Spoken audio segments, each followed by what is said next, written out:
Bonjour à tous et bienvenue dans cette 3e édition de Clash Affaires. Alors aujourd'hui nous allons parler des compagnies aériennes et plus exactement, faut-il avoir un contrat avec une compagnie aérienne ou bien alors peut-on se passer de ce fameux document? Pour parler avec moi autour de la table, j'ai le plaisir de recevoir Françoise de United. Vous êtes directrice commerciale.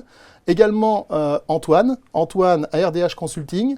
Bienvenue. Et merci. Julien, vous êtes le créateur du cabinet CBT Conseil. Alors avant qu'on commence à débattre, United, compagnie aérienne, une longue histoire. Oui, 33 ans en France, 90 ans, parce que c'est une très très grande compagnie, très vieille compagnie, qui change beaucoup en ce moment. On a plein de nouveautés, plein de choses nouvelles avec des sièges, des produits, plein d'engagements sur le climat, enfin plein de choses auprès des employés également. Beaucoup de choses. Antoine, vous avez, un long passé dans les compagnies aériennes. Vous êtes bien connu de beaucoup d'acteurs et vous avez créé récemment votre cabinet de conseil. Exactement. Comme on dit, j'ai sévi pendant 10 ans, responsable de l'équipe qui gérait les contrats avec les grandes entreprises, dans une grande compagnie française, comme on dit, qui est devenue franco-hollandaise après.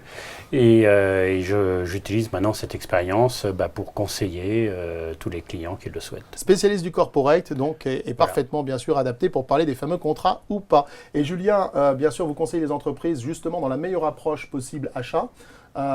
CBT Conseil, ça fait quand même quelques années maintenant que vous exercez. Alors on est effectivement plus récent que mes confrères autour de la table, mais ça fait maintenant un peu plus de 5 ans qu'on travaille spécifiquement sur des projets travel et expense. On a une vision à 360. Ouais. Et auparavant, le fait d'avoir été cofondateur d'un réseau d'agences de voyage affaires me permet d'avoir une autre vision aussi, qui est la vision plutôt fournisseur et la relation qu'on pouvait avoir avec les compagnies aériennes notamment. Et comment on fait l'interface entre ce qu'a négocié le client, comment nous on le met en place dans les systèmes, nos propres marges en tant qu'agence de voyage, etc. Alors, on va commencer par parler du budget voyage.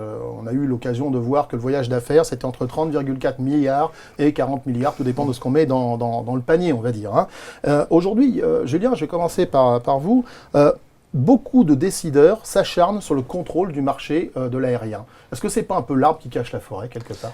En fait, c'est parfois une solution historique et parfois une solution de facilité. C'est-à-dire que c'est ce qui représente sensiblement 40% des dépenses en volume, en tout cas en nombre de transactions. Parfois, en volume d'affaires, c'est plutôt 60-70%, surtout sur le territoire national. D'accord. Puisqu'on peut faire beaucoup de transactions de rail, mais qui représentent des volumes moins forts. Donc, c'est une façon d'aller assez rapide. Alors, transaction de rail, pour la précision ? Donc, un aller-retour, enfin un aller en train, en fait.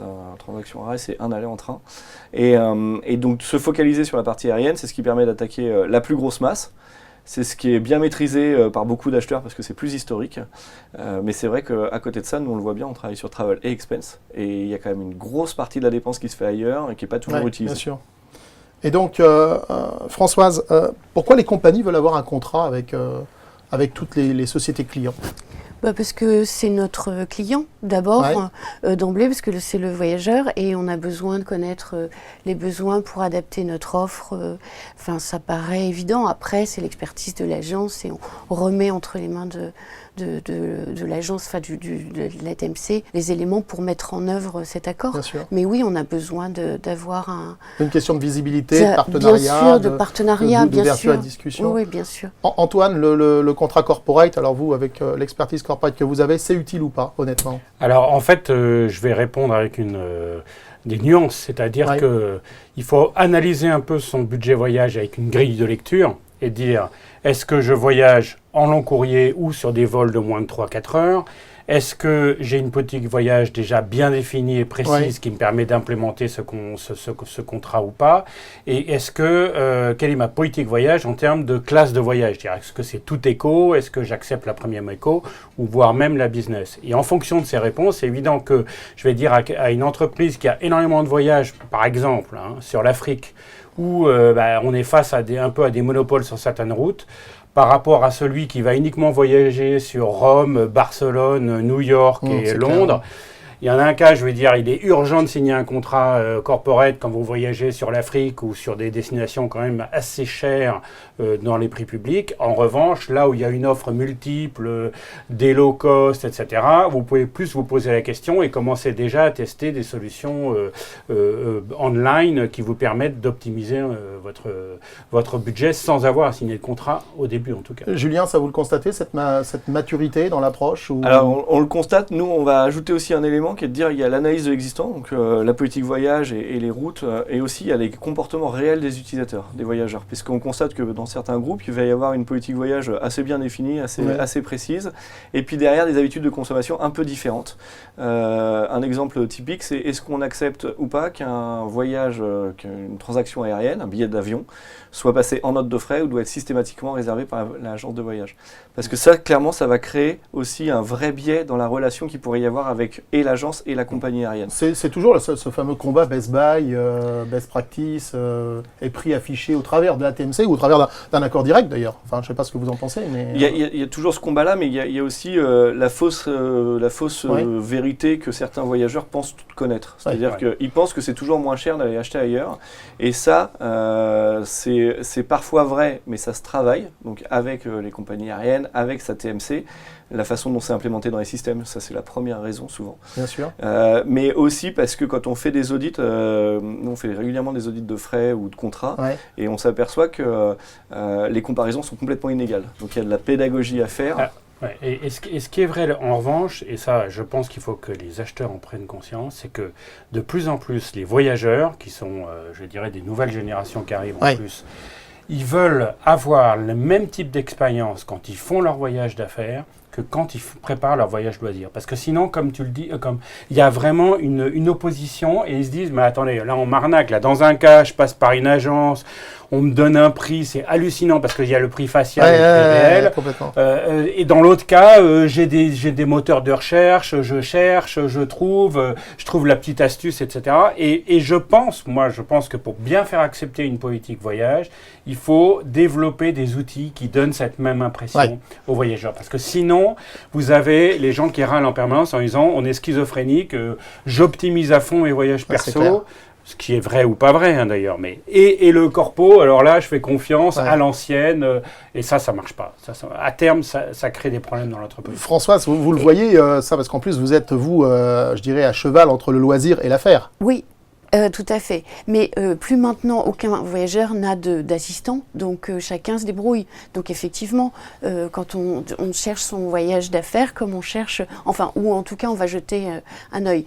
Et c'est vrai que les différences peuvent être importantes, mais à la fois pas tant que ça si on réfléchit aux conditions. Enfin, il y a plein de choses qui entrent en jeu quand même. Et puis une politique voyage, ça cadre, ça, on sait, la société doit savoir ce qu'elle dépense et comment elle dépense. Il y a les frais ancillaires, il y a plein de choses qui entrent en jeu. Il n'y a pas seulement, effectivement, comme vous disiez Antoine, le prix facial et ce qui a l'air d'être facturé. C'est justement ce qu'on tout à fait. Vous parlez de frais ancillaires, vous avez raison. C'est les frais additionnels. Les compagnies low cost ont été beaucoup décriées pour justement mettre des frais annexes. Les compagnies traditionnelles n'ont pas attendu et ont même été, je dirais, quelque part précurseurs avec les frais de bagages et tous les autres frais qui peuvent exister. Mais ça, quelque part, c'est naturel. Moi, j'ai envie de vous poser une question. Qu'est-ce qui est négociable avec une compagnie aérienne aujourd'hui? Alors, moi je dirais beaucoup de choses en fait. Beaucoup de choses parce qu'en fait, quand on s'aperçoit maintenant, il y a certes le prix, l'accessibilité, parce que c'est pas tout d'avoir un prix, mais est-ce que ce prix est accessible? Est-ce qu'il est en machine? Est-ce qu'il est disponible? On est bien d'accord. Des classes de réservation disponibles ou pas disponibles. Et après, il y a tout le reste, c'est-à-dire les frais d'annulation, les modifications, l'accès au salon, plein de choses maintenant développées et qui, si on a un gros budget voyage, est discutable avec la compagnie aérienne parce que finalement ça fait partie du service, ça fait partie de tout ça. Les reportings, si vous avez une politique de développement durable, un reporting pour vous dire le bilan CO2 de chacun de vos voyageurs, des choses comme ça, les compagnies aériennes sont capables de le donner maintenant. Elles ont tous les outils qu'il faut, le retard moyen par passager, etc. Il y a des outils fantastiques maintenant que développent les compagnies aériennes et ça il faut l'obtenir dans le cas de la négociation parce que ça vous donne une vision vraiment complète de vos voyages. Alors c'est sûr que celui qui fera du Best Buy ou qui passera par une plateforme online, il faut que ces plateformes online elles développent les mêmes outils. Elles ne l'ont pas encore fait. Elles vont le faire un jour, mais elles ne l'ont pas encore fait. La data justement, la data, elle est clairement elle est primordiale parce qu'aujourd'hui, on pourrait passer le temps qu'on veut sur la négociation de tarifs. Si derrière, en fin de période, donc semestrielle, annuelle, on est incapable de savoir effectivement combien j'ai acheté à ce tarif, combien de billets j'ai acheté à ce tarif-là, combien de voyageurs ont vraiment bénéficié de ce tarif-là, quelles sont vraiment les routes qui ont été utilisées, etc. Au final, tout le temps que j'aurais passé à négocier quoi que ce soit en amont, pour moi, il est perdu. C'est-à-dire que le contrat aérien, n'importe quel contrat, en fait, c'est un investissement de temps. Et comme n'importe quel investissement, il y a un moment où il faut se poser, être capable d'avoir des datas qui soient assez fines, assez sincères aussi.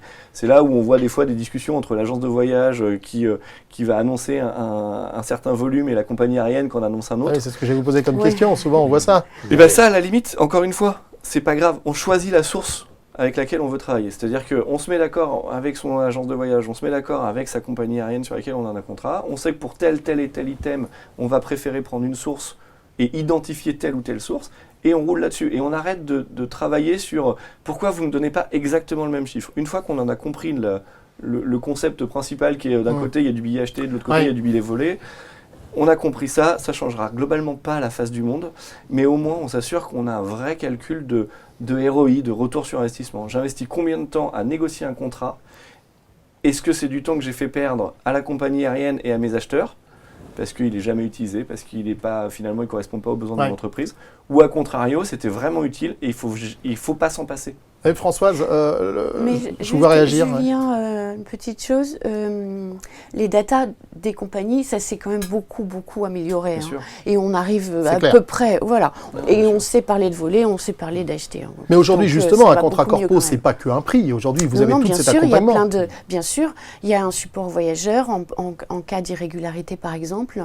Il y a plein de... Et il y a les programmes de fidélité, nous en déplaise. Ça, c'est un bon sujet. Voilà, c'est un sujet. Comme on dit l'éléphant dans le magasin, comme on dit en anglais, le programme de fidélité. Et ça, je dirais que l'acheteur qui n'est pas conscient qu'il va devoir se battre avec cet outil, qui est à la fois un outil et qui peut être un obstacle, notamment si on est en France, on est basé à Paris et on veut exclure la grande compagnie locale, il y aura du mal, parce que c'est sûr que le voyageur, il va être très accro à ces petits miles. Ils ont beau dire c'est plus que c'était, ils sont très accros. Donc il faut vraiment, le coup, intéresser le voyageur à trouver une autre solution et ne pas rester prisonnier de cette...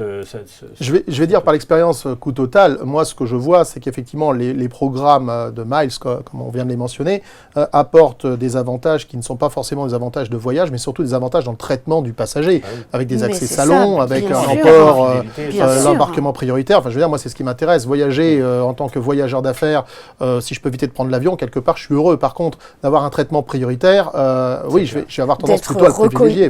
Reconnu. Et puis surtout de je pense que c'est vraiment un point qui est important dans la tendance actuelle. Françoise, vous le disiez en début, vous faites aussi au sein même de votre compagnie beaucoup de choses pour vos propres employés et c'est quelque chose qu'on retrouve dans toutes les sociétés. Ça. Je pense que dans ce qu'on peut négocier, il y a peut-être le prix, et là-dessus, Antoine, à mon avis, est mieux placé que moi pour y répondre, mais je pense qu'il y a tous les à côté, ce qui fait que la vie du voyageur est améliorée grâce à notre négociation. Et c'est ce qui fera aussi qu'on favorisera l'adoption. Parce qu'encore une fois, je peux négocier quelque chose, si derrière personne ne l'adopte, c'est du temps que j'ai perdu. Si par contre j'arrive à démontrer, à faire de la pédagogie, que ce que j'ai négocié à côté, c'est un accès au salon, c'est du Wi-Fi, c'est ce genre de choses, eh bien là on peut gagner à la fois la confiance et l'envie du voyageur de participer à cet effort-là aussi, cette stratégie-là. En fait, il faut que le voyageur soit l'allié de l'acheteur au lieu de partir but en blanc en disant ça va être l'ennemi. Parce que sinon, il est mal barré. C'est clair. On est entièrement d'accord. Donc justement, ça va me permettre de vous poser cette question. Quelque part, l'acheteur qui va faire du Best Buy comparé à un accord corpo, finalement, il s'affranchit de toute cette partie invisible. Et donc, il ne travaille qu'en prix et non pas en coût complet. C'est vrai que je dirais, celui qui va se dire, finalement, je suis peu soutenu par ma direction, si je mets en place des outils, etc. Je n'ai pas une politique très ferme en termes de choix. à ce moment-là, qu'ils se disent, le plus simple pour moi, ça va être de mettre un outil de Best Buy, et là, ça va être plus simple, et les voyageurs vont suivre. Mais c'est un peu un constat d'échec, quelque part. Oui, c'est un peu un constat d'échec. Pour le coup, pas forcément. Pour la grosse boîte, oui. On pourrait très bien imaginer ça, en disant, je fais que du Best Buy, ou je fais majoritairement du Best Buy. C'est-à-dire que j'ai une solution un peu hybride. J'ai identifié les 3-4 lignes sur lesquelles il me faut un contrat. Et à côté de ça, je fais du Best Buy. Je suis un groupe international, je fais du Best Buy, mais j'ai une politique qui est aussi tournée vers le bien-être du voyageur et j'accepte de passer en note de frais les accès au lounge, ce genre de choses. Ça a une petite limite encore aujourd'hui, c'est que tout le monde, dans tous les aéroports, ne propose pas cet accès-là si on n'est pas membre d'un programme. On a dû faire des raccourcis à un moment donné, je veux dire, sur les coûts. Mais en plus, les coûts, alors il faut tout agréger parce que justement, c'est ça. Parce que les capable de tout analyser. Les entrées, plus les annulations par exemple. Bien sûr. Et l'autre point aussi que moi je vois qui peut des fois amener les acheteurs ou des travel managers à dire on va faire du Best Buy parce que de toute façon je suis systématiquement opposé à des voyageurs qui me disent j'ai trouvé moins cher, ce dont on parlait tout à l'heure. Ça c'est un autre point, c'est que le conseil qu'on peut apporter à nos clients, c'est que dès que vous avez un contrat qui est négocié, regardez avec la TMC comment c'est implémenté dans les systèmes. Oui, parce qu'on l'a vu il y a encore pas longtemps, ils ont négocié un super contrat. Vraiment, c'était une belle négociation intelligente, etc. Sauf que il y a une partie de la négo qui ne se voit pas dans le SBT parce que le SBT n'arrive pas à amener ce niveau de finesse-là dans les tarifs proposés et dans les frais ancillaires ou dans les prestations annexes proposées. Et puis il y a un deuxième combat qu'on aura quand même systématique, alors que parfois fait exprès, parfois moins fait exprès, mais le modèle économique d'une compagnie, d'une agence de voyage, c'est aussi de se rémunérer via ses fournisseurs. On se bat beaucoup sur les frais de transaction, mais c'est ridicule par rapport au volume de transactions global. C'est clair. Sauf qu'il y a un moment, vous avez un super contrat. Moi, j'ai aussi, en tant qu'agence, négocié mes propres contrats, parce que c'est le rôle d'une agence de voyage. Dans quelle mesure je ne suis pas enclin à essayer de pousser un peu les miens, plutôt que de pousser les vôtres sur l'affichage du SBT. Alors là, c'est pour ça qu'il y aura un audit. Pour moi, c'est un truc qui est important. Il y a un audit qui est nécessaire à faire pour s'assurer que la direction et la stratégie qui a été prise par l'entreprise soient bien refaite ou en tout cas ramenée avec l'agence de voyage. Sinon, ça ne sert à rien. Encore une fois, on a des biais. Après, si vous avez le bon self-booking tools, c'est vous qui maîtrisez les choses. Oui, malheureusement, il y a encore plein de sociétés qui l'ont pas ou qui n'ont pas la ressource pour l'administrer. Voilà. Je dirais l'idéal, c'est pour la grosse boîte le bon self-booking tool et pour la PME, comme il y en a déjà, je crois, à peu près 43%, c'est l'outil online avec... là, je fais confiance à un outil qui ressemblera à ce qu'on peut connaître des différents outils loisirs et qui sont des petites boîtes qui sont créées et qui servent à un très bon produit, qui vont vous chercher le meilleur tarif au meilleur moment en fonction de vos contraintes et avec un système d'approbation et de facturation en fin de mois. Très bien. Françoise, une question sur l'alliance, parce que vous êtes United Compagnie Aérienne, mais vous appartenez à une alliance. Oui, United, on est fondateur de Star Alliance, mais plus que l'alliance, on est surtout en joint venture sur le Nord-Atlantique avec le groupe Lufthansa et Air Canada. Et c'est là où ça a du sens, parce que on partage nos tarifs, on partage tout. Donc en fait, ça donne, et nos contrats corpaux sont ce qu'on appelle AGV. C'est-à-dire qu'il y a une interopérabilité Totalement, c'est totalement transparent. Le pricing et les négociations sont faites en commun.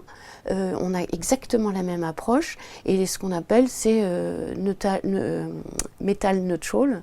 Et donc en fait que vous voliez sur Lufthansa, sur United, sur Air Canada, et donc ça ouvre tous les départs de province. Voilà. Donc ça c'est très... C'est une grande force. Pardon, je vous en prie. Mais ça, c'est un point qui est extrêmement important dans la négociation aussi.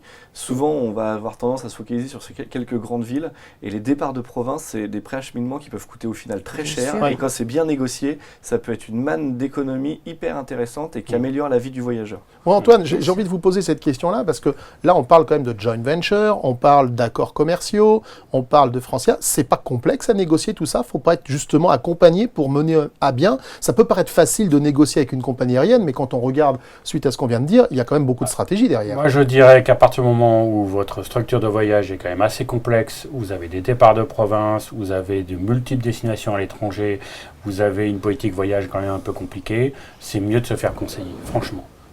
À moins d'être le super expert qui a déjà géré les budgets voyage depuis des années et qui connaît parfaitement son sujet, je dirais, un petit conseil, franchement, par rapport au coût que va représenter le conseil, va faire gagner énormément. On peut gagner, Julien, du temps et de l'argent. Hein. C'est ça, parce que même si on a de l'expertise en interne, il manque quelque chose qui est la ressource et qui est le temps. Et moi, ce que je trouve toujours dommage, c'est les gens qui vont passer beaucoup de temps à analyser de la data, à aller collecter de la data. Je vous donne un exemple parce que c'est quelque chose qu'on a vu en situation réelle. Les gens ont passé en 2009 4 mois à analyser de la data qui datait de 2018. Donc en 2019. Non, en 2019, pardon. Tout à fait, Sur 4 mois de la data qui datait de 2018 pour négocier leur contrat de 2020. C'est-à-dire que quand on va arriver en juin 2020, on sera sur une data de juin 2018. La probabilité que l'entreprise ait exactement les mêmes routes, etc. Et du coup, je trouve que, encore une fois, c'est une façon d'investir du temps qu'on aura perdu. Aujourd'hui, il y a des outils de data qui permettent d'être beaucoup plus réactifs, beaucoup plus rapides. Et surtout, l'expertise d'un cabinet de conseil qui va aller pointer du doigt les 2-3 points qui sont majeurs. Comme disait Antoine, ça ne coûte pas si cher que ça par rapport au budget global. Et on peut économiser de l'argent ou travailler différemment. Parfois, il y a l'économie. Ça, c'est un point. Mais il y a aussi le fait de structurer son programme d'une manière différente et d'apporter autre chose. Le bien-être du voyageur, la mesure de la performance. C'est tout bête, hein, mais être capable d'aller voir sa direction en fin d'année et de lui dire voilà ce qu'on a fait, le temps qu'on y a passé, et voilà concrètement le résultat de ce qu'on a donné, ça permet de prendre des vraies décisions pour la suite. C'est toute la différence entre l'efficacité et l'efficience d'un programme, effectivement. Et alors le mot de la fin, peut-être pour Françoise, tout le monde peut avoir accès au contrat corpo ? Il y a des prérequis en revenus et on ne signe pas de contrat pour signer des contrats. Donc on n'est pas dans le... C'est important de le mentionner, bien ça. Sûr, parce que c'est quand même un investissement bilatéral. Bien sûr, en temps, en ressources humaines, donc non. Et pour ceux qui Mais on a quand même des programmes qui sont de fidélisation qui sont adaptés. Qui on gagner des points au moins et non mais même un peu de discount aussi. Un peu de discount. Pour, ça se sur certaines lignes. Notamment si vous êtes monoaxe ou bien sûr. Là ça vaut le coup. Non ça existe aussi. Et pour les PME ou grosses PME qui n'auraient pas accès à ces tarifs-là parce que pas une route significative, le fait de passer par une agence de voyage et de la choisir intelligemment permet aussi de bénéficier des négociations dont on parlait de l'agence. L'agence de voyage fait aussi ses propres négociations. Donc c'est pas du contrat. Notamment si vous voyagez en business. Mais voilà. HGV, nous on a un contrat, un programme qui s'appelle Icon et qui est justement pour répondre à ces besoins-là. Au cas où vous doutiez encore qu'il était possible de faire des économies, vous voyez qu'il est possible de mieux acheter. Ce n'est pas simplement un contrat qui permet de négocier un prix, il faut penser aussi à tout ce qui est coût autour. Et il ne faut pas hésiter non plus à se faire aider pour avoir les meilleures conditions possibles. En tout cas, il y a beaucoup de choses à faire. Le marché de l'aérien n'est pas un marché qui a été travailler à 100%. La preuve, nos experts en ont parlé autour de la table et je remercie Julien pour nous avoir accompagnés dans cette explication. Merci Françoise de chez United, avec au passage une superbe premium et une superbe classe affaires, mais on peut compter aussi sur une belle classe éco parce que ça marche aussi très bien sur les 787 10 que vous venez de mettre en service. Et merci Antoine pour votre éclairage avisé sur le corporate. Merci à tous et à une prochaine.